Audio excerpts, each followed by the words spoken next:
What's up, everybody, and welcome to another episode of the G Show podcast. I am G1, and this is the Star Wars The Last Jedi spoiler review. Joining me on the panel today, you know them from the Geek Out. They're my right and left hands. We got C. Monty from New York. What's up, my brother? What's going on? What's going on? And I'm sorry, sir. And the I was jumping the gun. And also joining us from the G Show page, my right hand there, Mr. G95 Matt. What's up, my brother? Hello.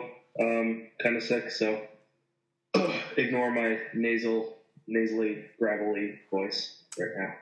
Not a problem, not a problem. You sound like something that can be in the Star Wars universe that is probably better than Benicio del Toro's character. All right, let's get into it, ladies and gentlemen. We're going to start off basic reactions, and we're going to save the heavy stuff for last.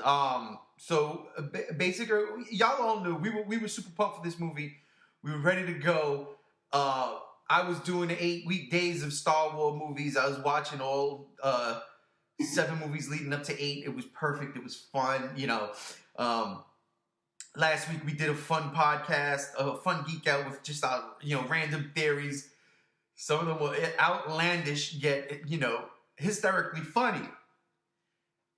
Then the day came and the movie was released. Now I stayed away from every and all types of social media for a couple of days. I stayed off of Facebook, Instagram, YouTube. I watched I watched my steps every direction. I didn't want to know nothing. No reactions, no anything. I did not want to know a damn thing. I wanted to go into this movie without any preconceived notion.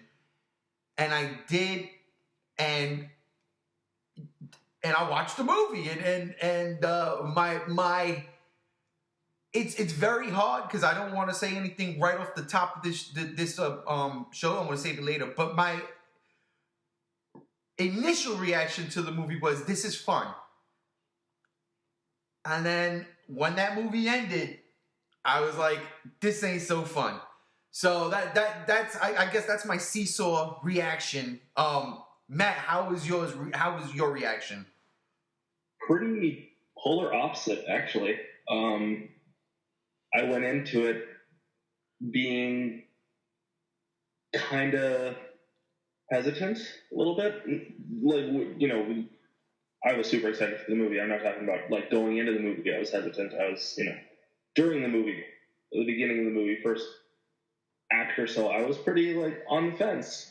And then it turned me around, and I was pretty happy with it. It has its flaws for sure, but I still really liked it. Chris, what about you? Your reaction? Well, you said that you didn't want to open the top of the thing being given to the. I'm gonna go right ahead and dive right into it. In the immortal words of Jay Sherman from The Critic, it stinks. Gotcha. I, like Matt, during the first 2/3 of the movie, whatever like that, I was on the fence about it. There were parts in the final act that I enjoyed, but it was not enough to make up for all the crap that came before. I didn't enjoy this movie. I'm not going to sit here and say that I hate it or the worst movie that I've ever seen or anything like that. It's definitely down there in the bottom dredges of the worst Star Wars movies. Ooh. But it actually made me appreciate the prequels a little bit more. Yeah, I didn't. Nah, man, I'm scared for this franchise now. Wow. Okay. So as you could see from especially me, I'm toning it down. I'm not sick or anything. I'm still processing this movie. I really am. I mean, and this morning I woke up about 4:00 in the morning, and I said, you know what I'm going to do right now? I'm going to start watching all the spoiler reviews. I'm going to start watching the reviews that I avoided on YouTube. I wanted to see what other people thought of it, because now that I've seen the movie and I've come to terms with it, I wanted to see what other people had to say. And some of the stuff I agree with, some of the stuff I totally didn't agree with. But then again, that's the beauty of movies and everybody having their own opinion. It doesn't matter what you like. Somebody might like that and you might not. But Chris, You put it down there as one of the worst Star Wars movies. All right, so those are our initial reactions. Let's start talking and kicking around the story.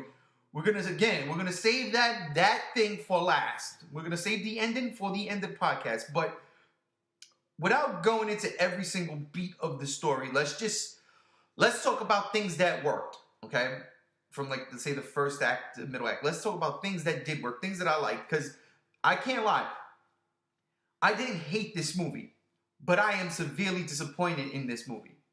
Like, this is Star Wars. This is my most favorite franchise of all of them. And I have a Godzilla tattoo on my arm. I have no Star Wars ink, but I have a Godzilla tattoo. But Star Wars is number one for me. And while it delivered in some Star Wars-esque moments, it was just, I don't know, again, save it for the end. So things that I liked. I liked the beginning. I did. I love the battle with the space battle with the bombers and stuff. I loved all of that. The comedy, though. The comedy in this movie, I think it was too much. And I said this when I was watching The Empire Strikes Back last week. I said, this is the comedy of the Star Wars trilogy. It's very, very funny. The Empire Strikes Back. You really have to watch it, but this movie, it was just there was too many of the goofball jokes. I loved Poe Dameron in the beginning, but why would General Hux play into that? When Poe's like, yo, I'm still waiting for Hux, I'm calling. That made no sense to me. Why would General Hux play into that? It was stupid. It felt out of character. I didn't like that. I loved the battle, but didn't like that. General Hux into a joke. Exactly. They really, really did, and that's not the General Hux that gave that speech right before Starkiller Base blew up the Hosnian system in The Force Awakens. That General Hux that's the General Tarkin, the Grand Moff Tarkin of this universe or this series. And they, I don't know, that was just too outlandish for me. But I did like the opening sequence. I really did. Some of the other stuff that I did like, anything with Luke and Rey was great. Mark Hamill fucking killed these. My favorite part of the whole movie. Killed it. But again, certain goofy things happened there too. I was like, really? I laughed. Don't get me wrong. But after thinking about it, I'm like, what the fuck was that? For instance, we built up to this moment. I mean, the ending of episode 7 was all about that handoff from Rey to Luke with the lightsaber. The moment finally arrives, and he throws it over his shoulder like a fucking cartoon. Get out of here with that bullshit. And again, I laughed. I'm not gonna lie, I did. But are you fucking kidding me? That's not something I think Luke Skywalker would do. I'm that's just me. Chris, what did you think about these two scenes right off the top? I think the opening sequence, I like the dramaticness of what happened in the opening sequences. And I thought that moment between Poe Dameron and Hux worked for Poe Dameron because of how we've established him. He seemed like that kind of smarmy kind of dude in the first movie too. Right. When Kylo Ren first captures him, he goes, "Who talks first? Do we talk first? Do I talk first? Who talks first?" He was that kind of goofy character. But for, like you said, for Hux to be playing into it felt out of character for Hux. But I do like the sacrifice of the bombers, like that great moment where there's the one last bomber left and the dude that had the remote was dead or whatever like that. She starts kicking the thing to get it down. It's like a really kind of dramatic moment, and they pull it off and she sacrifices herself. I like that. I like the narrow escape that the Resistance does. So that was a cool part. I don't. There's a lot of choices that they made with Luke in this movie that I was like, it feels like Rian Johnson doesn't actually understand his character. Right. For instance, with the handoff, like I said, when he tosses it over his shoulder, that was goofy. It felt more like Luke would have handed it back and said, "No, I'm not doing this." He wouldn't have cartoonishly tossed it over his shoulder and just fucked off or whatever like that. That didn't seem like it was in his character. And there's another big, again, I don't know how. There's another big moment that they reveal in this movie that just felt way out of character for Luke Skywalker. But I guess we can hold off on that. But just like in general, man, like for me, even outside of judging this as a Star Wars movie, it just didn't really work as a movie. Like the pacing was bad. It dragged on.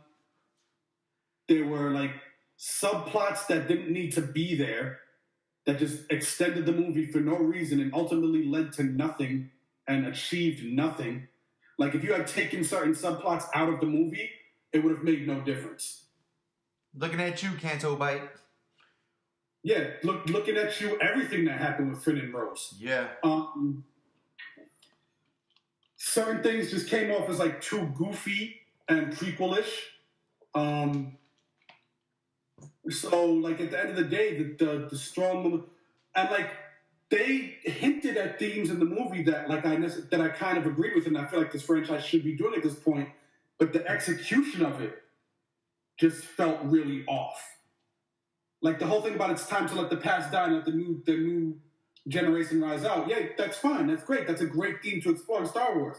But the way they went about doing that just made it seem like everything that they set up in Episode 7 was completely irrelevant, and they should have just started with Episode 8. 100% agree with you on that. Matt, what about you? What are some of the things you liked about this first part of the movie? I don't even know why you need me here. Like, you guys are just doing all the stuff for me.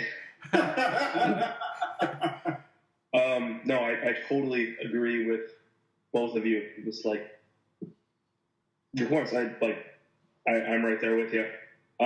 But that opening battle sequence was fucking awesome. That was a good scene. Yeah. It was out of character for Hux, yeah, but like the awesomeness of that scene and just like how it was shot and, you know, how amazing it looked. I kind of forgot about that scene, to be honest, a little bit. Like, I you know, battle, like, dumb jokes happened, battle kicked in, forgot about the dumb jokes. But, yeah, then we get to the, you know, handoff, the thing that we've been waiting 2 years for, and Luke just casually tosses it over his shoulder. Like, no, I agree. That was out of character for Luke. It was dumb, just a dumb played for laughs kind of thing. You know, it didn't work. I didn't think it was funny. Probably less than a sixth of the theater, the sold out theater, thought it was funny. That was bad.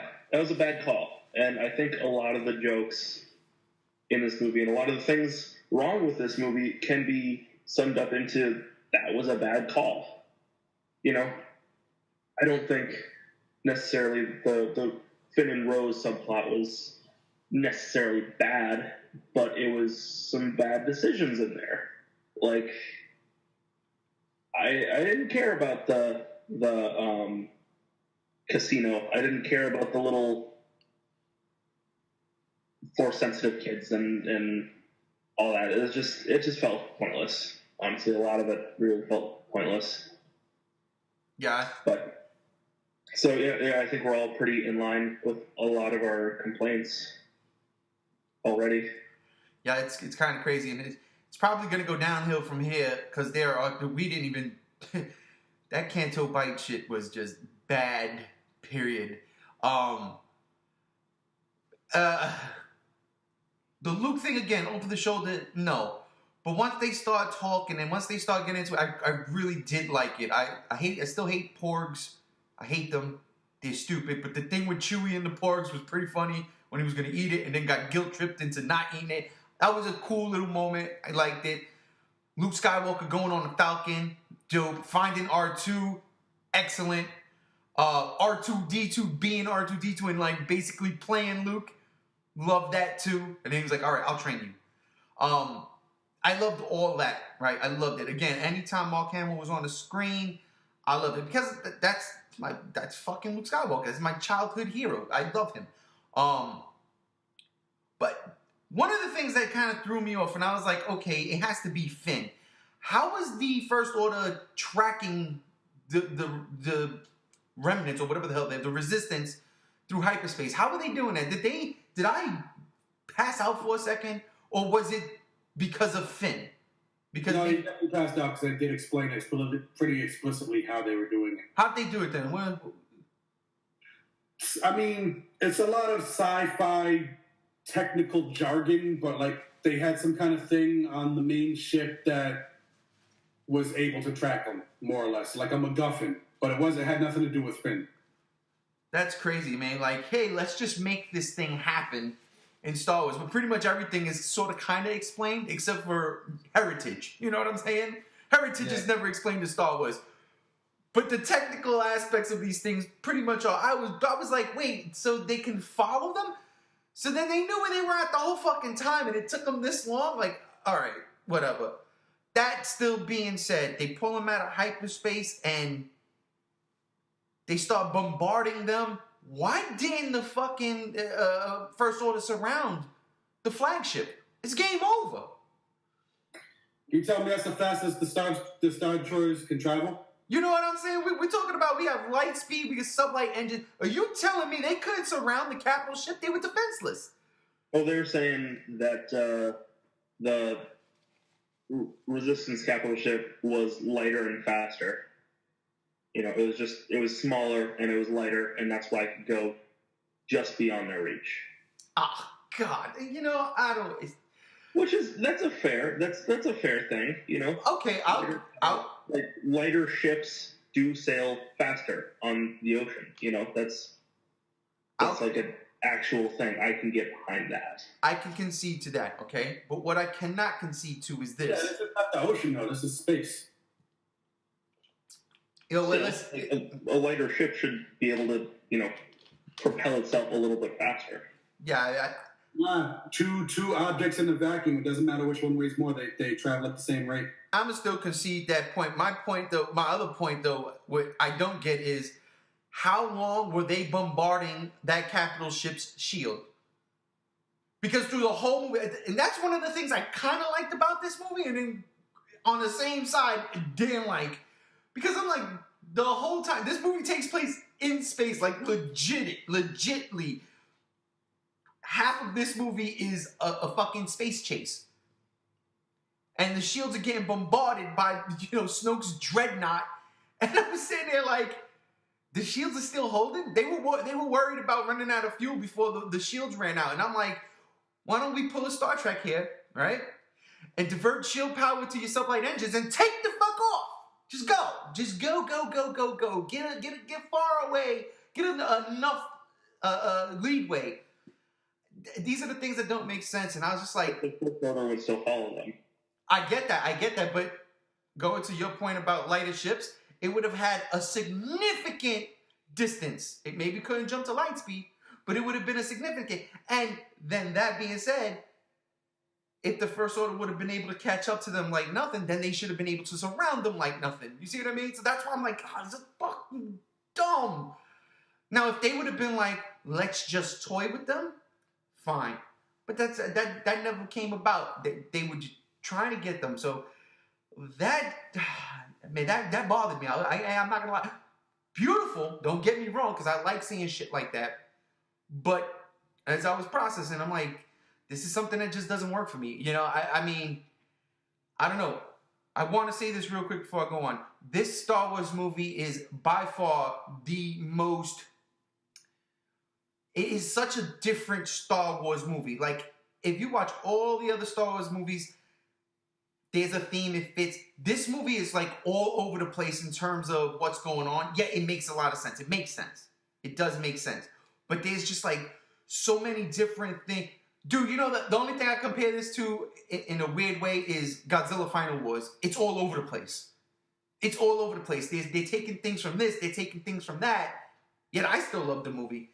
This one, I don't love the movie. I do not hate the movie. It's just, it's such a different Star Wars movie from any other Star Wars movie we've seen before. And like Chris said earlier, and I agree with him 100%, this is the movie you lead with.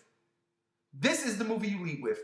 You don't, because it pretty much kind of negated anything Force Awakens set up. All the characters where they're at the beginning of this movie, they're at the end of this movie. Nothing happened. And I was just like, yep, Yep. So I mean, I mean, it's not even just that. It's just that it completely, with the exception of referencing Han Solo's death, it completely ignores pretty much everything that happened in The Force Awakens. Yeah. Yeah. How about Maz Kanata's cameo? And she just like it was cute, but like it also felt like another thing that just didn't need to be there. Did not need to be there. It was silly. It was pointless. She's in a hologram that's following her while she's in a battle. She's flying around on a boosted, a rocket jetpack, whatever. I'm like, oh my god. Like that scene felt like, okay, we need a way to introduce the idea of this expert code breaker. Lupita Nyong'o is contracted to be in all 3 movies somehow, so let's toss a Maz Kanata scene in here real quick. I think it's a wasted moment with that character because Maz was a very interesting character in The Force Awakens, and I really wanted to see more of her and just to know who she is. She knows the Force, but she's no Jedi. I love that. Just explore some more, you know. And they didn't do it, and I was just like, they made her I don't know. I was sitting there like, okay, unnecessary. And then also another thing that really bothered me about this, the timeline of this movie makes like no sense at all. At all. That's what I'm saying. How those shields last? They specifically say at a certain point, like how much fuel do we have left? Oh, about 18 hours. So less than a day. Mm-hmm. Rey is with Luke for like what seems like at least a good 2-3 days, if not a week. That's what I was thinking. But maybe that on that planet, days are shorter? How about that? Finn and Rose are like off on completely some other thing. They had time to get there, get arrested, be jailed, do this whole escape thing, whatever like that. And like when they come back, it was just, so they spent approximately 18 hours on, what was the name of the casino planet again? Canto Bight. Canto Bight, which which right after when I said that, I was like, wait a minute, Hellraiser's in this? Oh man. But like, so they were there because they left before they said that they had 18 hours of fuel left, and they got back right as the fuel on the main ship was about to fall out. So they were on that planet for 18 hours? Time and space, man. Time and space. I have no clue. And that's it seems like they weren't even trying to like form a coherent timeline. But again, that's that's kind of a nitpick and everything like that. Yeah. I will say this. What did y'all? Oh, go ahead. Made me feel like there was no reason to introduce Snoke whatsoever. Oh, we're gonna get there, boy. Oh man. But the big thing, and I don't know if you want to. I might be rushing ahead here, but the big thing, I have to say that I have to get this off my chest. Wait, don't say if it's what don't do the end yet. Not the end. Okay. Really fucking burning me is the backstory between Luke and Kylo Ren. Okay, no, you want to jump there? We can jump there. Because that was the major moment where I was like, Rian Johnson, you don't. Because I remember seeing something where Mark Hamill was saying that he had a disagreement with certain setups that Rian Johnson had, and I feel like this might be it. Okay. So Luke felt that Snoke was corrupting Ben Solo, his nephew. Felt that Ben was turning towards the dark side, and said, in a moment of instinct, I thought to kill him. That was Luke Skywalker's instinct? Was to kill his own fucking nephew? He also tells Rey he's seen this power before, and it didn't scare him then, but it scares him now, so... Well, it scared him because Ben turned to the dark side and everything like that, and that much power to the dark side, like, it's terrifying. But, like, my thing is that nothing we had seen of Luke previously in any of the previous movies that he'd appeared in would suggest even a hint that his instinct would be to kill his own nephew. His thing was at the end of Jedi was like, I'm going to redeem my father, who has already been turned to the dark side, isn't in the process of turning, has already been turned. And I sense the conflict in him, and I'm going to try and flip him and turn him back to and redeem him and everything like that, even though he's done all these atrocious, terrible things. But his nephew, who's still kind of like in the middle, maybe 90% there, instead of trying to convince him to turn to the good side, like, I know what's going on with you and Snoke, don't buy into his bullshit, blah, blah, blah, blah, blah. I'm going to go into his room in the middle of the night while he's sleeping, and I'm going to slaughter my sister's child. Hey, Matt. I'm sure Leia will understand. Matt, I want to hear your thoughts on this because that's a good point. Yeah, I liked that scene a lot. I thought it was kind of an interesting dynamic, the almost he said she said kind of thing. Like they both had different sides of the same story. That's an interesting aspect, but it was executed poorly, and yeah, that was out of character for Luke. A lot of the stuff in this movie was very out of character for Luke. But it's been 35 years since we've last seen him. Some things can change, obviously, but I don't know. Yeah, it's out of character for the Luke we know. And I want to know, how old was Ben? He had to be, 15 during that? 15, 16? Between 15 and, let's say, 19, right? In that time, in that age range when he did that. So, yeah, I mean, I like that he lied to Rey. I knew he was lying to her when that first happened. Because I felt like they were going to do that certain point of view thing, which they kind of did. Real quick, without, kind of glossed over, but for the jump, the thing between Rey and Kylo, I really like this idea of them being able to see each other through the Force. I like that. I really did enjoy that in this movie. I thought that Their dynamic was great. What was that? Their whole dynamic together was great. Oh yeah, absolutely. I loved it. That's one of the strong points of the movie. I loved it. So hearing Luke's side of the story from Luke first, then hearing Kylo's side of the story, he went to kill me, and then the same scene, but now Luke's got that dark side look in his eye. He looks different. He looks like a. Remember in Lord of the Rings when Bilbo? But yeah, when Bilbo turns vicious for one quick second, that's what Luke looked like. He had that look in his eye. I was like, oh shit. I did enjoy that. I can't lie, I did enjoy it. But I agree with you, Chris. I do agree with it doesn't make sense. It's again out of character for Luke Skywalker. Why would Luke Skywalker do that? Why? You're right. That's his nephew. Named after his mentor. He should, by all means, be trying to fix it. Not with a lightsaber, but with patience and guidance. And fuck, call on Obi-Wan for guidance. Call on Yoda for guidance. You know what I mean? Hey, y'all went through this shit already. What do I do? You know what I'm saying? We've seen the prequels. Remember when my dad was sent to the dark side? If you could have handled things a little bit differently, what would you have done? Because shit's going on with my nephew, and I need to work this out. Yeah, right? And it's not like there's any separate. There's no. Well, again, Snoke, he's the Palpatine figure. He's putting shit in his ear, but Anakin had reasons for turning evil, and Palpatine, he preyed on that. Anakin wanted to be on the council. You can't be on the council, kid. Get out of here with that bullshit. Anakin, you're strong. You should be on the council. You're probably stronger than all of them. I don't understand. He wanted his unconditional love for people is what made him want to save people, keep them alive. The Padme situation. Hey, there's a way you could save her. Really, how? Not by Jedi teachings. You gotta do things differently. What the fuck did Kylo Ren want that turned them evil? It hasn't been explained. I guess besides power, I'll tell you what, Kylo Ren is in a better position than Darth Vader ever was. Because now Kylo has all the power, right? I do think it's power, and trying to live up to the Skywalker legacy. Because, his uncle is Luke Skywalker, one of the,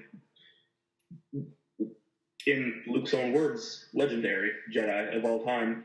And then his grandfather is Anakin Skywalker / Darth Vader, one of the most powerful Force users the galaxy has ever seen.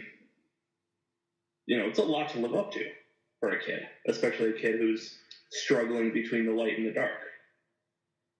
So that's my understanding of his motives. But kind of jumping off of what you said, I really did like, the Skywalkers through all of this canon have been talking about like, oh yeah, let's overthrow my master and let's rule the fucking galaxy. And somebody finally actually did it. Yeah. and did it in a really good way. And this is one of the things that I did like, because thematically it does mirror the previous movies with the, let's overthrow the galaxy. Kylo succeeded, and he succeeded twice up until, of course, he didn't. But that was to get Rey on his side and here it goes, execute Snoke, which I ain't mad at. I thought that was a cool ass sequence. I really did. But I was like, really? Oh, okay. Well, fuck. Who's Snoke? Nobody. He's dead. Doesn't matter who Snoke is. Speaking of who's Snoke, how about this? How about the reveal of Rey's parents? I mean, that was the biggest part of the whole movie, right? Everybody wanted to know who Rey's parents were, right? And Kylo tells her who her parents were. Chris, what you think of that? I was fine with it, but it just, again, it felt like the movie was trying to separate itself from the original storyline and become its own thing. The problem is that so much of the movie felt like like people talk about Force Awakens being a rehash of A New Hope. This movie tried to be Revenge of the not Revenge of the Return of the Jedi? It was Return of the Jedi, and God, why is the full title of Empire slipping? Empire Strikes Back? Empire Strikes. It was trying to be Empire Strikes Back and Return of the Jedi crammed into one movie, and it failed at both. I had the same thing. I thought the same thing. I don't think it failed, but it, But because it tried to be both movies at the same time and cram it all into one big movie, so it can get past that and go into its own direction or whatever like that, the movie itself on a whole fails. It's like they introduced this big bad Emperor character who's supposed to be the stand-in for Palpatine, and then he becomes completely irrelevant halfway through the movie. And it kills me because they showcased some of his powers, and when he force blasts the floor and knocks the Kylo off his ass in the beginning, I love that. I was like, oh. Or how he's able to fucking floor General Hux. And he's not even on the same ship. Exactly. Yeah. Both of you are correct. Yeah. And it's just like that. This dude's a badass. Holy fuck. Yeah, my bad. I'm sorry I jumped in there, but so then that happens, and then you have this whole big plot twist reveal, which that plot twist reveal between him and Rey should have been like the climax of the movie, towards the climax of the movie, where he says, I was the one that was bridging the Force the whole time. Yeah. The fact that he had the power to do that shows how powerful he is, and then halfway through the movie, boom, he's out the picture. Mm-hmm. Yep. And it just felt like a big fuck you. That was a prequel moment. That was a prequel moment. That was your see you later, Darth Maul. Yeah. I gotta disagree with that. Okay, come on, let's go. That's what I'm talking about. I thought it was pretty good, kind of setting up this one character as the big bad and pulling a switch on us. It's like, no, actually Kylo Ren's the big bad. We all thought maybe he was going to be the one who switches back and forth morally, but no, he goes full dark side. He overthrows his master. Does what no dark side user has done before that we've seen in the movies, and overthrow his master and take over. And I think that's interesting. I think, sure, they set up Snoke to be something more than he was, but that's kind of a typical J.J. Abrams, everything is a secret kind of thing. Like out in the original trilogy, pre-prequels, nobody knew who Palpatine was. They didn't even say Palpatine or Sith in the original trilogy. He was just the big bad. You know, he didn't show up until the third movie. They just talked about him in the first two. Right, but I think it's fine. You know, like I think this kind of, you know, with the Snoke death and Rey's parents being nobody, which I've been calling for 2 fucking years, mind you. Go back to our original Force Awakenings podcast, and you'll. Yeah, I don't think her parents are really anybody. You did say that. So I felt good that I was confirmed on that. But yeah, I mean, I hate those everything is connected kind of universes. Looking at you, alien. And I don't think, you know, Snoke needed to be somebody. I don't think Rey's parents needed to be somebody special. I don't know. It shows that maybe Kylo Ren is, you know, a lot more powerful than anybody really realizes. And it's kind of the thing of, you know, letting the past die and it being about these new characters. You know, throwing out your conceptions of the Emperor stand in. You know, like, let's not focus on him. Let's focus on our mains.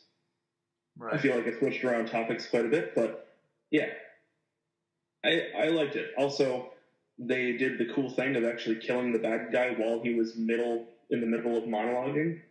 I mean, how many Bond villains could have been stopped if, you know, 007 would have killed him mid-monologue? I just don't understand how he didn't see it coming. I mean, he basically bridged the gap for Rey and Ben to talk to each other. And he was monologuing about his big evil plan.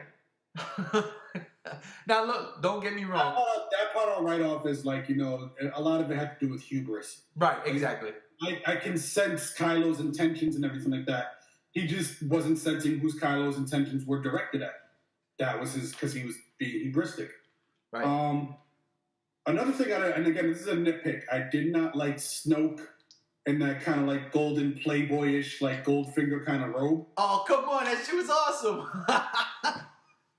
Like, that felt very prequelish to me. That, like, he's this grand emperor of the First Order, and it's like Hugh Hefner with scars all over his face.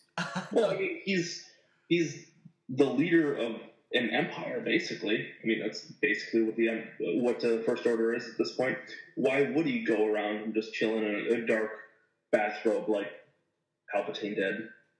Yeah, I mean, even Palpatine had the red garb on at the end of. It just felt like when they first walked into his chambers, like he was going to stand up and offer Rey a martini, like. But I will say, Snoke looked great. Snoke did look fucking fantastic. That the CG on Snoke worked well. I really dug it, and I didn't hate that scene. I'm not far from it. Like, that lightsaber battle in the Emperor's room was fucking awesome. Absolutely, it was. It really, really, really was. That shit was, dude. Like, it didn't feel overly flashy like the ones in the prequels, and it didn't feel like slow and drawn out like in the original trilogy. It felt like a happy medium between the two, right? And it was great. There was a lot of great, cool moments that happened in that fight sequence, and I was really, really happy with that. And then it just went on to continue to be like a mediocre film. Plus, how cool was it when Kylo like zaps the Praetorian guard in the face with the lightsaber? Oh, I mean, like when Rey tosses it to him, and he just puts his thing back and turns it on, and he's right to his face. That's like something every child has done when they're playing the toy lightsabers. Like, oh, why don't I just like stick you and turn it on, and then you're dead. Yes. That's something I did as a kid. The setup for that was great, too, because it was Rey, and she was caught up with that Praetorian guard, and she drops the lightsaber to her other hand, cuts him in half, chucks the lightsaber to Kylo. I was like, dude, what the fuck was that? Shit was crazy. Like, 10. You know what I'm saying? Like, you get a perfect 10 for that one. Oh, yeah, no. That sequence was great. Like I said, it's not that I got what you're saying, Matt. I'm like, yeah, again, the secrets of J.J. Abrams, and he wants to make everything a mystery. I was just like, wow, okay, that's gone. And I'm not looking for the Emperor Part 2. I don't. And Snoke is not it, because there's only one Palpatine, and Palpatine is fucking Palpatine, all right? But I would have liked it if, let's say, that was a Palpatine clone in every shape, sense of the word. If they would have just taken a little bit from the book, just here and there, nitpick and just clone if the Emperor was that ahead of the game, he cloned it, I would have taken that.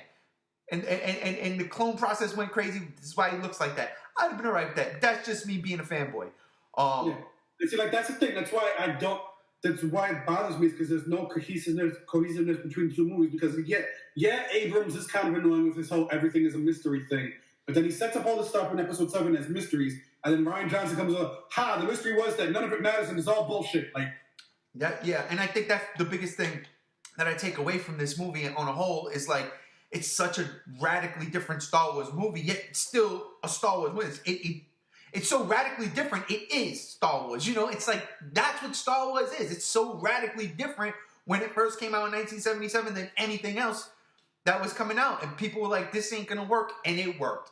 And that's how I feel with The Last Jedi. I'm not saying people were saying it's not gonna work, but it's just so radically different from what we're used to. And yes, all that setup, like Chris said, to be just, it doesn't matter. It's like, you know, it's put it like this. It's like getting to December, being good all year long. You got your Santa Claus wish list. You can't wait to see Santa. And then on Christmas Day, they tell you, guess what? Santa ain't real. It's us, and we're broke. You know what I'm saying? Like you take the magic from it. The prime example of what this movie did in terms of contextually within the whole story of the franchise, what was set up in Force Awakens, is the Finn and Rose thing, where you introduce this idea of like, okay, you have this device that's tracking them through hyperspace. We're going to sneak onto the ship, and we're going to turn the tracking device off, and we're going to get away safely and everything like that. And then they do that, and then they get caught, and that doesn't happen, and they don't save the day, and then it turns out there was this secret backup plan that the other lady had that nobody else knew about, and they didn't bother to tell anyone, and everything that Finn and Rose did up to that point was completely irrelevant.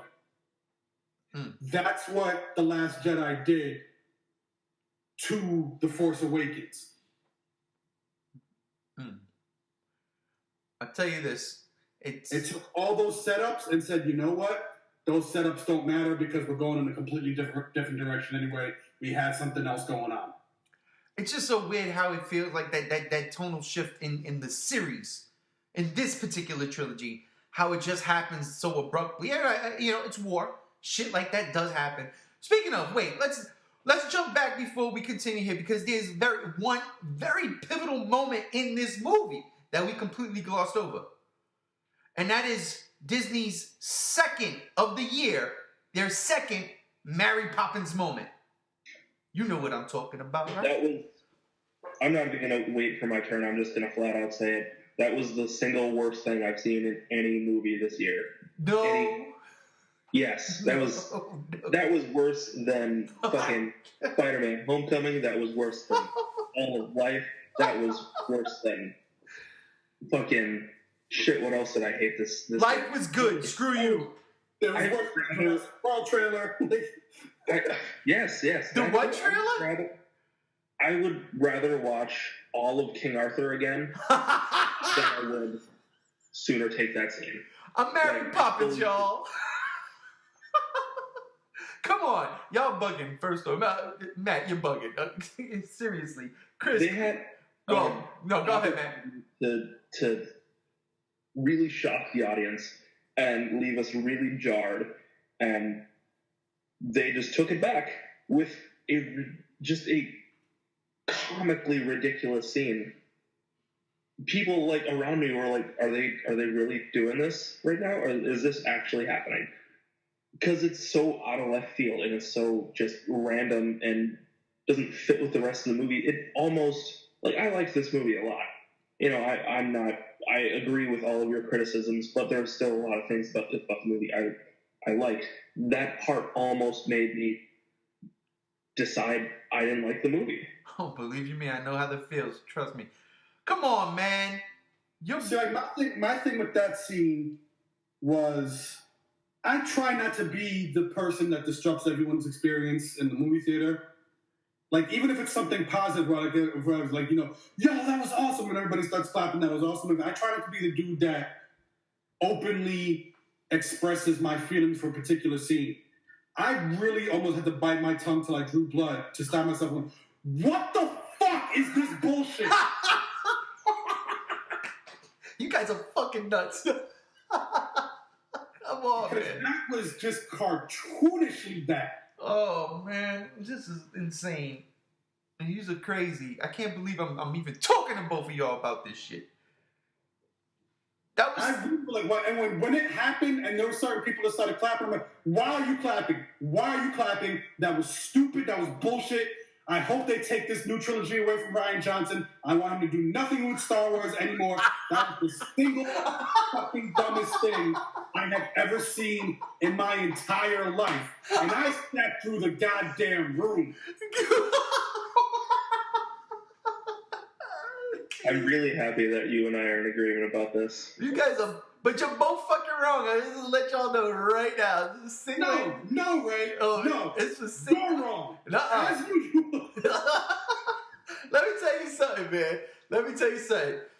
Like Matt, I 100% agree with him. When that moment happened, and ladies and gentlemen, the moment we are talking about is General Leia Organa getting blown up and sucked out into the vast vacuum of space and then using the Force to go back to the ship. Y'all both bugging. That is Princess fucking Leia using the Force. She is a Skywalker. That is mother. The dumbest thing about the scene was her Mary Poppins pose. That was it. That was the only thing wrong with that sequence. No, what was wrong about that scene was her floating through the vacuum of space, her body freezing, and her waking up, reaching her hand out with weakness, and then casually gliding back towards the ship. Mary Poppins, y'all. Where the flying nun. No. Like, I could have let it go if it was done some other way. If maybe Kylo Ren had, we saw him hesitate about pulling the trigger on the bridge. Right. And his TIE fighters did it for him. If we saw him, kind of casually push her back towards the bridge or something like that, I would have been fine with that. That would have been more acceptable. But what we got was ridiculous and out of character for Leia. It was wrong. The most out of character thing in any Star Wars movies. Both wrong. Not only did she survive the blast, but she should have been knocked unconscious, which means she should not have been able to wake up and actively been able to use the Force. No. Like, even if she had protected with herself with the Force a little bit, whatever like that, in the moment of the explosion, whatever like that, she should not have been able to wake up for that so quickly and then use the Force to draw herself into the ship. That made no sense whatsoever. It made plenty. It's not even that it was so quickly. It's like we saw her get sucked out. It cut to another scene, and then 5 minutes later, it cut back to her. Now that was the problem. That was the problem because it left us like, wait a minute, because I know the commercial. She's standing on crate in the hangar bay. We see they didn't show that yet. So is that going to be a deleted scene? Did they just pull the wool over everybody's eyes, pull the rug out from under us? Did they just kill her like that? I agree with that. It felt like a 5-minute gap before we saw her do a thing. But I'm going to tell you why you're wrong. It's not the first time we've seen somebody survive the freezing process because Han Solo was put in a block of motherfucking ice, okay? And lived. And he doesn't have the Force. He does not have the Force. She is a Skywalker. That lineage is ridiculous. So the midichlorians, thank God they didn't use that word in this movie, the midichlorians came out of her, surrounded her, protected her, and then she woke up and said, fly. And I was okay with that. She is a Skywalker. It is in her blood. She has the ability to survive that and do so, and she did so. And I loved every minute of it, except the 5-minute gap in between when Yeah, so that's the thing, though, Ray, is that just because you want to justify it so you can appreciate the moment doesn't make us wrong. It was a dumb thing to do. It was wrong for you to say that. No, it's not. It's totally wrong. I feel like that was okay for them to do. It's absolutely 100% right for me to say that. You're wrong. That was a stupid moment, and it did not belong in this or any other movie. The pose was absolutely, I agree with you, terrible. But the fact that it happened was terrible. It could absolutely happen with a Skywalker. I believe so. It shouldn't have happened with anybody. No, I agree. Whatever the fuck Yoda is, that shouldn't have Whatever the fuck Yoda is. Oh my god. Listen, if what's his name? Oh man, my main man from the prequels with the fish dude. What's his name? Kit Fisto? If Kit Fisto could go down to the darkest depths of the deepest ocean and live because he's a Jedi. He's an amphibious creature, though. I think he's from the planet Mon Calamari. I think so. I think you're right. I think you're right. He's half fish. So him surviving in a water-like condition is not that implausible. Any living creature, save for like a fucking tardigrade, surviving in the vacuum of space. No, I'm not going to give you that one. Remember the cave? Remember the cave in Empire Strikes Back on the asteroid that the Falcon landed in? Yeah. Remember they went down deep into the cave. The cave was open. It was an open cave. It was an open cave, right? In the vacuum of space, floating on an asteroid. Clearly that asteroid had some kind of atmosphere, though. No, that... If it had an atmosphere to support a space worm, and, I mean, you know, they weren't wearing spacesuits while they were walking around out there. They just had the little rebreather things. Again, one of my points. There's got to be a less... I doubt there was any kind of atmosphere. Anyhow, look, that got exactly the rile I wanted to get that scene from you guys. So, yeah, kudos to the both of y'all for being wrong. I love you guys. Now I'm fucking with y'all. What's really going to bother me is you're going to walk away believing that your argument is right. No, not at all. I'm fucking around.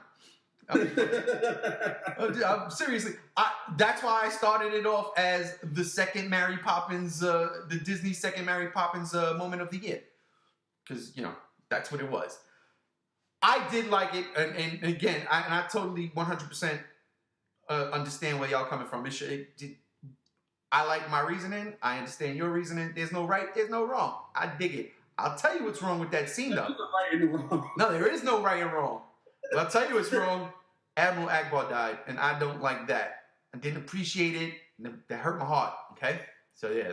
And then Laura Dern's character comes out of fucking nowhere. We've never heard of her before. Oh, but clearly the chain of command says, who is she? Why does the chain of command state that she steps in after Leia? Who is this chick that we have never heard of? And that's the problem. She problem. popped up in a book. Yeah, she pops up in the Leia book, and that's the problem. To know these characters, you gotta get all the canon. And it's like, well, you know, I just like the movie, so why can't the movie stand on their own legs? Yeah. You know, so yeah, I agree. She spends the entire movie not giving them any hint of a plan to the point where Poe Dameron stages an active mutiny. Like, you would think when he points the gun, at least at that point, but you know what, Poe, you're right. I should tell you what's going on here. I'm sorry, put the gun down, we'll talk about this, whatever like that. I have this secret backup plan, blah, blah, blah, blah, blah. But no, she keeps her mouth shut. The entire Rose Finn story could have been avoided, too, had she just shared a plan. Exactly. It had flashbacks for the Homecoming thing, to Spider-Man Homecoming. Like, it made no sense for Tony Stark not to tell Peter Parker that he had alerted the FBI about Vulture.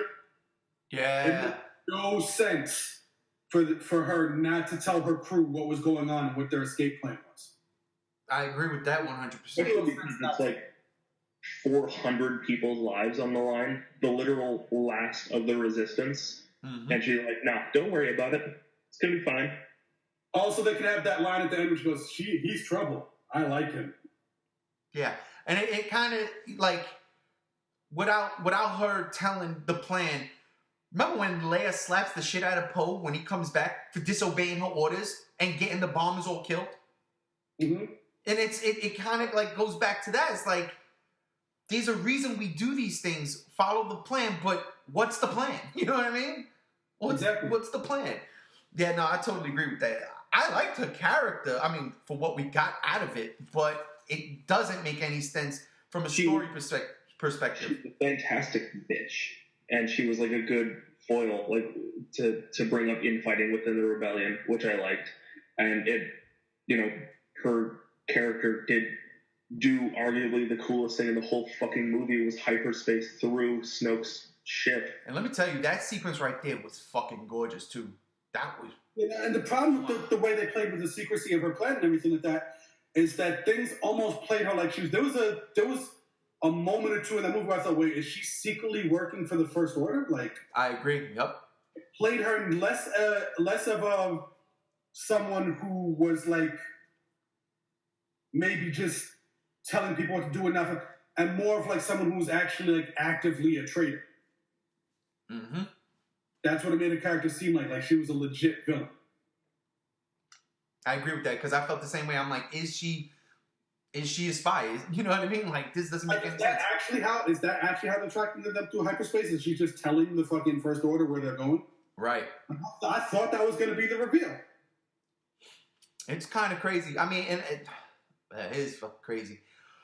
Let's get to it. Let's get to it. We got through Snoke, right? We talked about that. We got through Mary Poppins.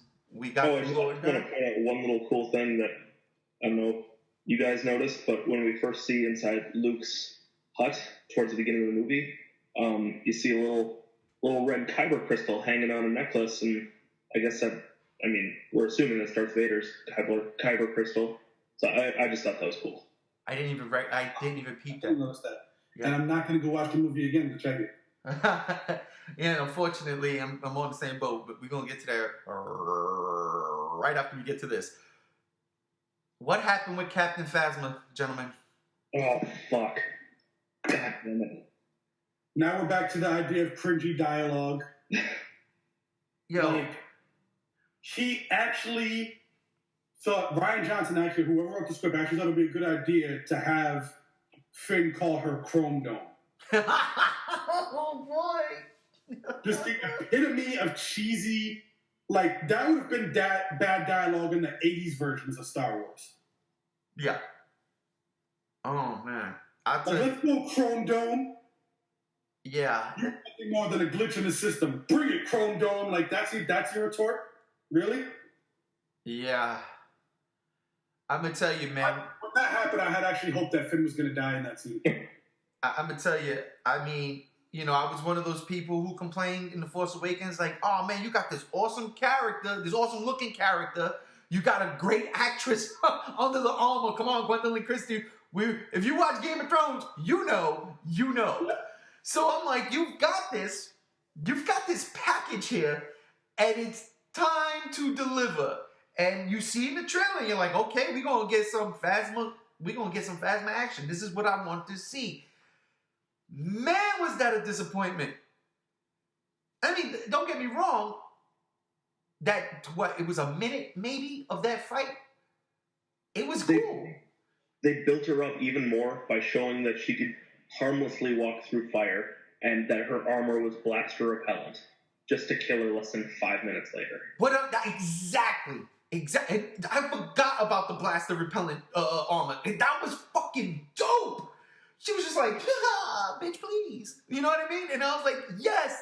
Yeah, my thing is, though, the other part that bothered me about that is why didn't they just make everyone's armor that way? True. Well, and this goes back to there's something in the books. Yeah, her armor is made differently from others, and she wasn't also raised in the First Order. She was hired into the First Order. Something like that. And was there some kind of explanation as why that could never be replicated or something like that? Because why wouldn't they just be like, all right, why don't you make an armor so all our troops would be like that? I think it's some more precious metal or something like that. I don't remember exactly. Watch it be something like it might be Oh fuck! I kind of think it might be armor that like is made from the metal of like her ship or something like that from her homeworld, because she grew up on like some warrior planet. Some like it might be that. I don't remember though.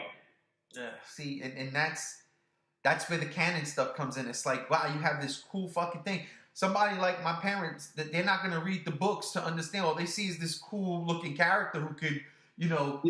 You shouldn't have to do homework to understand a movie. Exactly. So I was so disappointed in that, and then the way they X her out, I'm like, oh please, that really, why?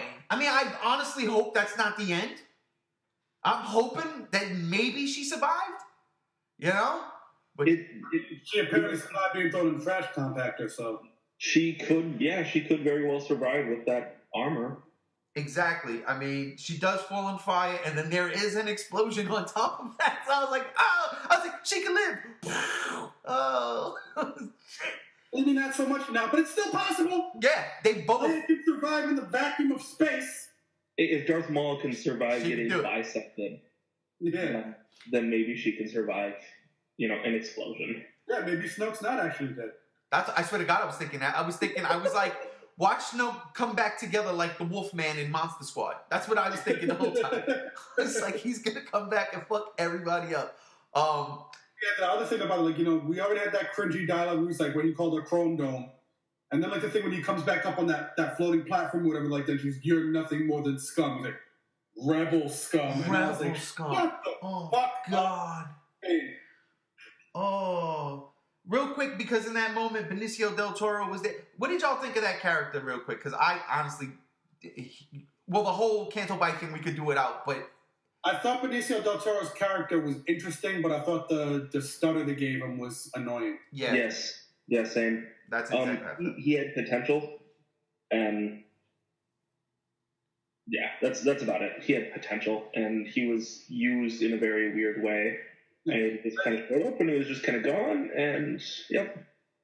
Yeah. Like, his character goes back to my saying that this is, like, drawing off of, like, Empire Strikes Back and Return of the Jedi and everything like that, because he's introduced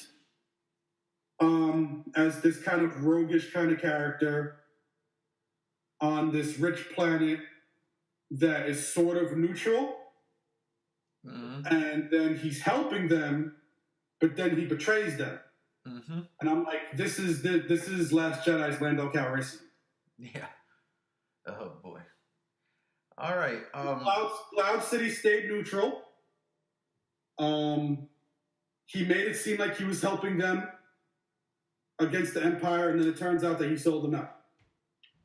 Yeah. Well, at least this guy's motivation was money. You know what I mean? Like, Lando, he was like, fuck, they got here before you did. I'm sorry. You know what I mean? But yeah, I felt the same way. Like, that the stutter thing was dumb as shit. And I was like, look. It was a waste of Benicio del Toro, who's such a fantastic actor. And he, like, throws himself into every role. But this was not a good role. No, it definitely wasn't. All right, let's get down. It's time to go. It's time to go. The finale. We get The Empire Strikes Back at the end of the movie. I wasn't mad at that. I thought Crate looked good. I loved it. And then Luke Skywalker comes. Because the whole fucking time I'm sitting there and I said, we're going to get that moment. He's going to come. I was like, because if y'all peeped it in the beginning, she sees his X-Wing in the water. Did y'all notice that? Yeah. I love that. I was like, oh shit, R2's there. He's going to bring the X-Wing out of the water. He's going to force dry it because he's nasty like that. R2's going to get in. They're going to go on an adventure. They're going to come swoop back in and destroy everything. I was so fucking psyched. Then R2's on the ship with Chewie and Rey when they jettison her out to the First Order.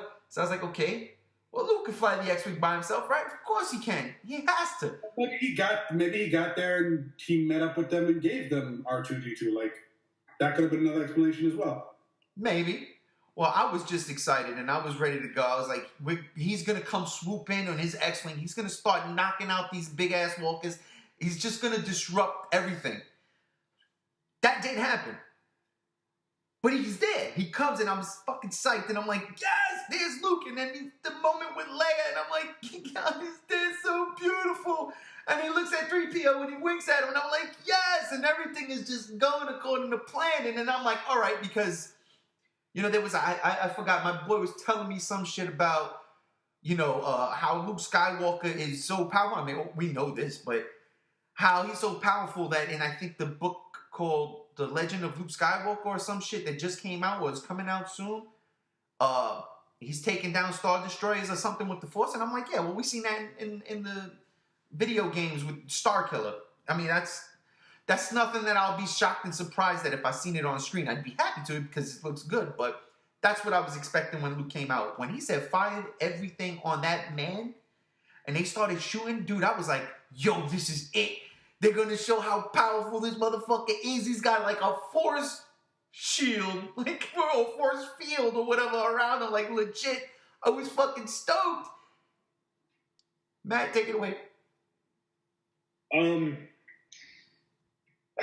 Well, obviously, we all have seen the movie. We all know that it was like a forced astral projection. I kind of figured that he wasn't actually there from the very beginning. Really? What gave it away? Because I was already I was into it.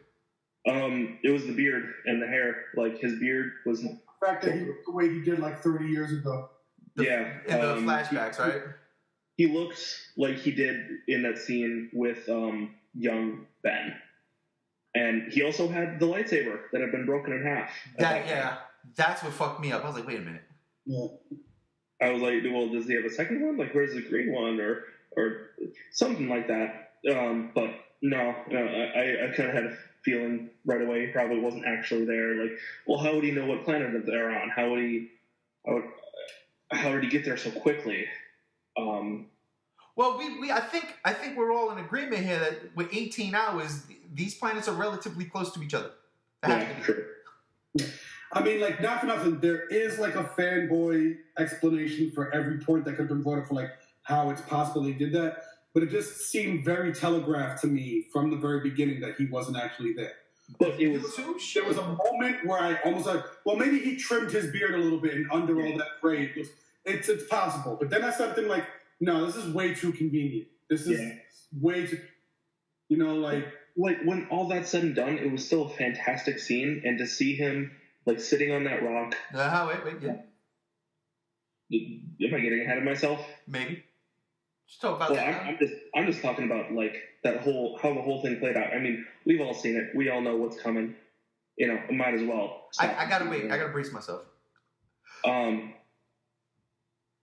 It was fitting. I think it worked. It was him letting go of his past too. And that's the big theme of this movie that which I loved. It was exemplified perfectly with Luke in that final scene. That's what Yoda tells him, basically. By the way, Yoda, right? When he first appears, he looked kind of funky, and then all of a sudden, it kind of like Yoda got his groove back type feel. Like, okay, there's Puppet Yoda from Empire Strikes Back, and it looks good. What did y'all think of Yoda? He kind of looked shitty. I thought in the beginning he looked like shit, but then it looked like it adjusted. It was weird, and I'm like, maybe it's changed the color of green. He was like more of like an olive green now. Like he was significantly darker. It's weird because in the prequels and in the OT and then the Blu-rays, the color of Yoda is changing to. It's like what the fuck? In one of the prequels, he looks gold. I'm like, this don't make sense. Yeah, but I mean, like, it was nice fan service. Yeah, the duel between Luke and Kylo, like I said, it was cool. It was cool to see anything that has to do with Luke as a Jedi at the height of his power. Because even in the original trilogy, you didn't really see Luke at the height of his power. Right. So it was cool to see that, but I felt it was just kind of glaringly obvious that it was a distraction and he wasn't actually there, and he was just kind of buying them time to get out of there. And once Poe Dameron had that line, he's like, oh, he's buying us time to get out of here. It's like, oh, good. Well, he's not actually there then. Like, so like. Well, not to mention they didn't even like have a lightsaber duel. It was just Kylo being angry and Luke dodging. Yeah. Which is that. I don't know. I was still so caught up in that moment. Like, it's gonna happen. Look, he's gonna swing. It was awesome, but there wasn't a proper lightsaber duel in this movie. Right, a one-on-one lightsaber duel. Right, we had a beautiful lightsaber sequence that we talked about in the throne room. Yeah, but there's no like actual lightsaber duel. And like, I did like again, there's a lot of cool moments. Like when Kylo tried to like swipe at him, he just like leaned all the way backwards and like it just kind of went right over his face or whatever like that. That was a cool moment. Like Luke Skywalker is in the Matrix now. That's awesome. Like, so there was cool stuff, but like it didn't feel like it really paid off in terms of Luke finally confronting Kylo. Right. Yeah. I felt it was more of like a verbal confrontation than it was a physical one. You know, I think that this is where I give them a little bit of a pass because I think honestly, if they had been an actual physical confrontation, was a duel. Like, I think we all know that Luke probably would have wound up just killing Kylo. And he tells Leia as much. He goes, you know, he's like, I'm not here to help him. Like, basically, Leia understood. She was like, I know, I got you. You got to go. And that was and that's what, I guess that's another thing that sucked me into that scene. I think it would have played out like the Obi-Wan and Darth Maul duel in Rebels. Oh, yeah. Gotcha. Not like this tense stare down, but then it would have been like two moves and Luke would have just been like, all right, you're done. Like, I think in an actual confrontation, Luke would have just, like, killed Kylo in, like, 2 or 3 moves. Yeah. The things that could have been. I love that sequence. I did. That Matrix sequence had me cracking up, but he did that, too, when Rey went at him in the rain. Yeah. And she knocked him down the stairs and he, like, stopped himself from completely falling. That was cool. That was like, I'm Luke Skywalker, bitch. I was like, yeah, son, that's why he's the best of all time. I loved it. I can't lie, I loved it. And then it happens, and then it happens. And then and again, this goes back to certain things in the movies that I do like. Like, I like the idea of Rey being this super powerful Jedi who, like, has almost complete control of her powers with minimal training. Mm-hmm. That's just like this random nobody. Exactly. I like that concept. I like the idea of her not being a Skywalker and everything like that, but she's like at the end when they were all trapped in the cave because the little crystal wolves were able to get through that space in the rocks, but obviously they couldn't, and she moves all the rocks and just has them floating around. I'm like, this is something Luke barely was able to do by the time of Return of Jedi. Right. Like, and she's just sitting there just like moving these rocks around like it's nothing, like she's a goddamn earthbender. That's what I was just thinking of.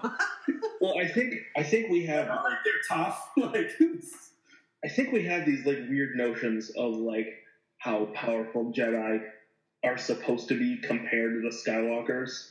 I mean, it seems like, you know, what the prequels have showed us that there was hundreds of Jedi that were ridiculous, like Mace Windu, or in, you know, any of the Jedi that popped up in the Clone Wars, like Ki-Adi-Mundi, Plo Koon, all these people. You know, they were amazing Force wielders.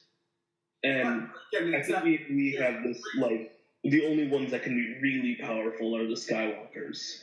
And like, that's not the argument I'm making. Like, yeah, they were all really powerful things or whatever like that, but that's after like years of training. Really, only the Skywalkers were as powerful as they were without actually knowing how to use the Force from a young age.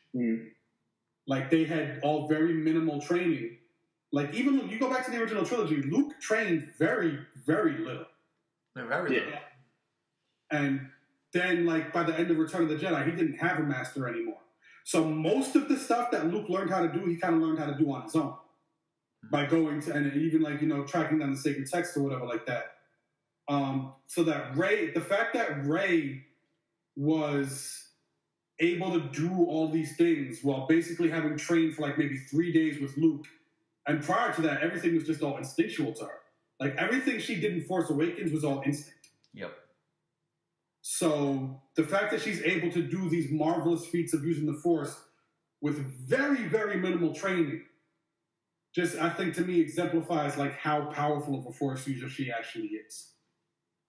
Well, that, and I also think because Luke is, brought up to this legendary Jedi status, and he's spent all this time with these original Jedi texts, that, there's a one scene, where she's on the rock and she's talking about the light and seeing the dark cavern and stuff, and he's kind of showing her, that we don't control the Force kind of controls us, kind of thing. Maybe that's just how good of a teacher Luke is. Yeah. In that moment, he's had all this time to reflect. He has trained his own new order of Jedi, albeit for only a few years, but that's something he was able to do. He was training on his own. Maybe he's just a really fucking awesome teacher. Ain't that awesome? Kylo Ren turned. Yeah. Well, it's just a thought. No, I got you. I'm not disagreeing with you. I'm just saying, I just think that it's cool to have someone be a non-Skywalker that powerful in the Force. Yeah, non-Skywalker that's super powerful. Mm-hmm. And that's exactly where this movie went, and that's where this movie that's where Episode 9 has to go, because Rian Johnson killed Luke Skywalker. Fuck you, Rian Johnson. Fuck you. That's it. And he's gonna show up as a Force ghost. I get it. I don't care for Force ghosts too much. To me, Luke didn't have the Han Solo type death. All right. See, Han Solo, he gets stabbed. Maybe he can survive that. He falls off the platform. Maybe he can survive that. The planet blows up. He's gone. He's done. Right. Yeah. Yeah. There was no real. I mean, I get what you're saying, that there was no real emotional weight to Luke's passing. And that's what killed me. But there was Luke was at peace. Yeah. I don't care about that. Exactly. I don't give a fuck. Which I think is where the emotional weight comes from, is that Luke was like, you know what? I'm letting go of everything. I've done what I've had to do. I've passed the torch. It's time for me to go. See, and that he found true balance within himself to become one with the Force. I got no problems with any of y'all explanations. Zero. That's it. I'm telling you, anybody's theories on it, I will have zero problems. It's a personal thing. It's more to me. You know what I'm saying? Go down in battle. I don't want to see him go down in battle, but before The Force Awakens came out, this is what I told my best friend. I said, listen, you know what I'd rather them do? Instead of killing off all my childhood heroes, just set it far-flung in the future. They're already dead. I've got no problem with that. They died at natural causes or whatever. Like Avatar, I don't know how Aang died. Natural causes, though. The Force killed him. He overexerted himself. He overexerted himself. Natural death. Yeah, go to the Force. Yeah, but I needed to see Luke Skywalker in action, see what I wanted. This is what I wanted. And we had this conversation, Matt. I was hoping that Episode 9 was leading to the clash between the Knights of Ren and whatever Jedi Order Luke can scrounge her up in between, right? With Rey leading the charge. That's what I was hoping for. I wanted to see that battle on Geonosis, but instead of just Jedi versus robots, Jedi versus Sith, or the Knights of Ren, I wanted to see a clash like that. And I'm not saying that can't still happen, but I wanted to see Luke Skywalker leading that charge and Luke Skywalker having to go face Snoke. And again, anything that happened in this movie has happened. It's good.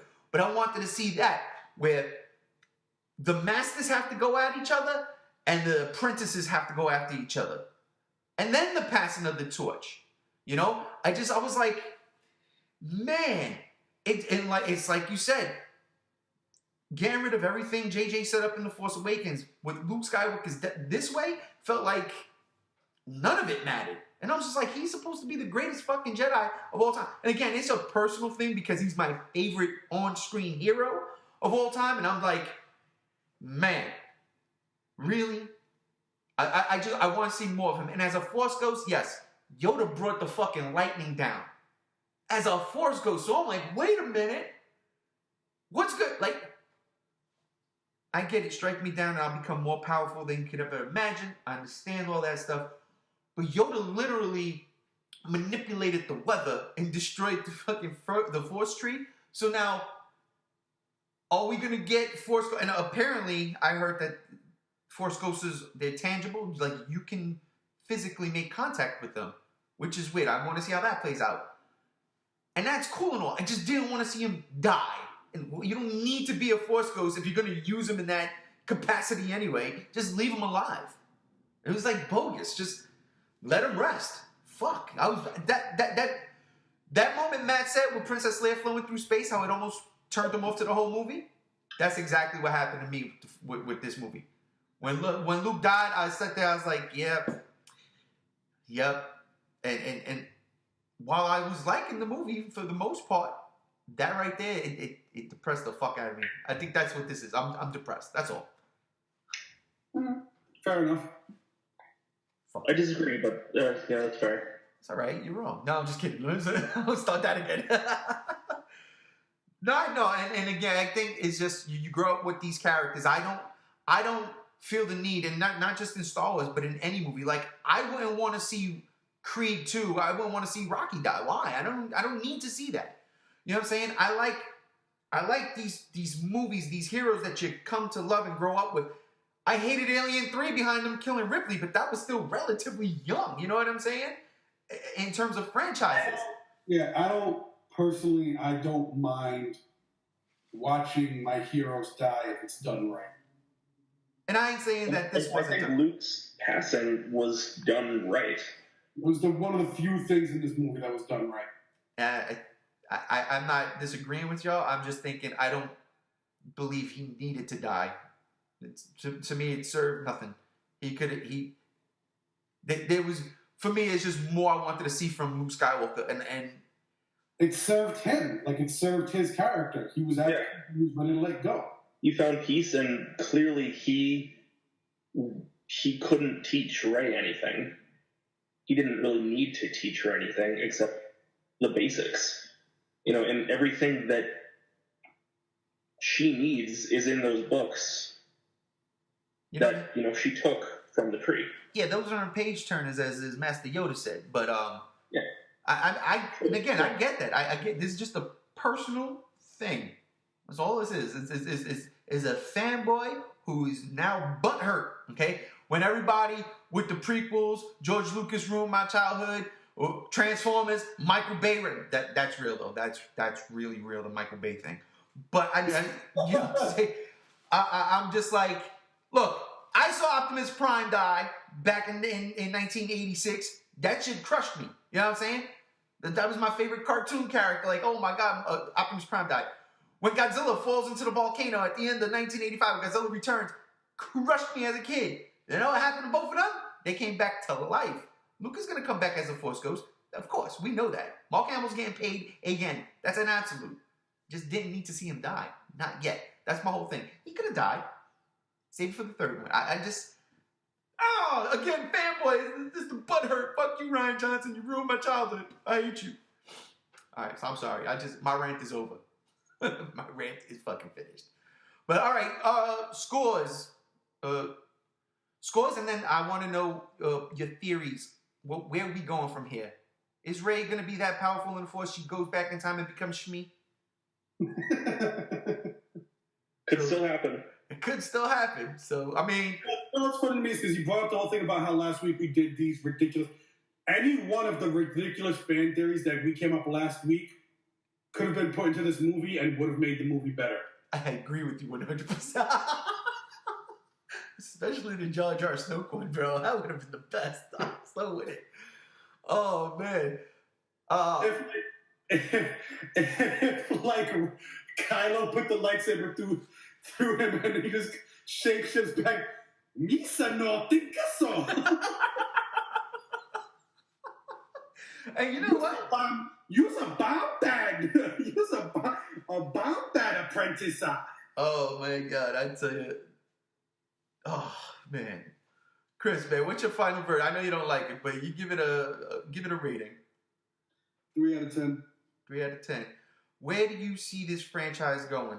Like, what would you like to see? Let me rephrase that. What would you like to see? Where would you like to see this franchise go?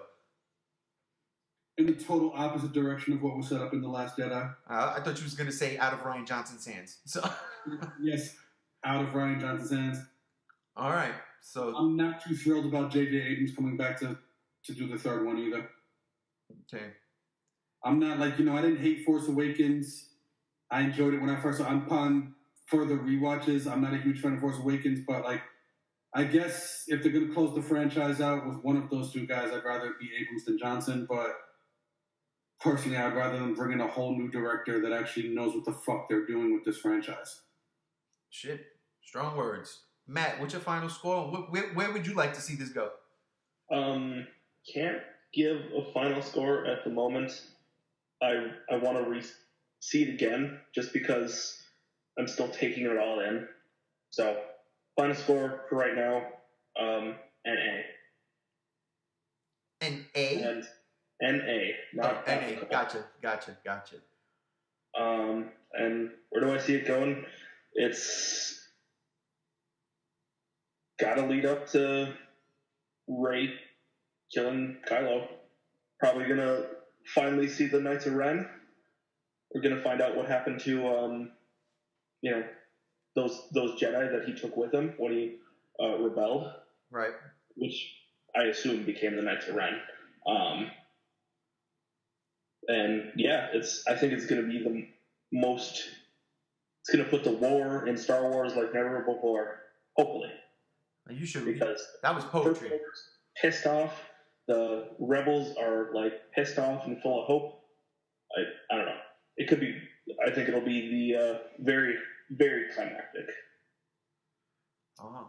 I'm going you because of the death of Luke. It's getting a 5 out of 10. That's just where I stand. It's not the worst Star Wars movie, but it ain't my favorite. No siree. Where I want to see it go in the future is Luke didn't really die. See, this is what happened. Here's my crazy theory. Luke didn't really die. He disappeared, but he's gonna reappear like instant teleportation? The Goku shit. That's what he's using, ladies and gentlemen. That's it. Instant transmission. That's what he's using, ladies and gentlemen. That's what he's. If Leia can float through space, Luke can disappear and come back. That's the power of the Skywalkers. I'm just kidding. Yeah, let it go. I didn't. That's why I just said that. That's why I'm just kidding. I want to see the Knights of Ren. I want to see a Jedi Order. I want to see lightsabers clashing on an epic scale, like Game of Thrones style. That's what I want. That's what I want. See that kid. I don't want Rey to beat Kylo Ren. I want to see that kid just beat Kylo Ren to death with that broom. Broom kid? Broom kid? Oh, it was terrible. He just like force impales Kylo Ren with the broom. My biggest question and concern is this. We know there's going to have to be more of Mark Hamill in the next movie because what do they do now? Carrie Fisher's no longer with us. And Princess Leia is. General Leia is. Do we do it off screen? Again, if we go back to this question, we brought this up. Do we do it off screen and in the crawl, General Leia has fallen? Something like that? Or do we recast? Where do we go? This is... and I guess that's another reason why the death of Luke kind of affected me, because I was like, well, fuck! Yeah, because I really am scared that they're going to do that thing where they just, like, CG her face onto some other actress. Please don't do that. Lucasfilm has already said they're not going to do that. Okay. And I am pretty sure they might have said they're not going to recast her, but, I mean, Carrie Fisher's daughter is in... fucking Last Jedi. Prominent role too. What? She has a prominent role. Yeah, she's gonna have an even bigger role in whatever comes next. So I mean, maybe she could do a double duty because she looks enough like her mom to where if they did some like Exorcist level old age makeup, what they did with Max von Sydow, that it could maybe work. I don't know. I would have to see that. Because in theory, I would have to see that. Because that's... Oof. But we're what, like 2 years out, right? We are still getting this movie 2019, right? Yeah. Yeah. Well, I think really honestly, as shitty as it is, like the best of all possible scenarios given the circumstances would just have to be an off-screen thing. right. Yeah. Agreed. I agree with that too. That's like the less of all evils out of all the options they could go with.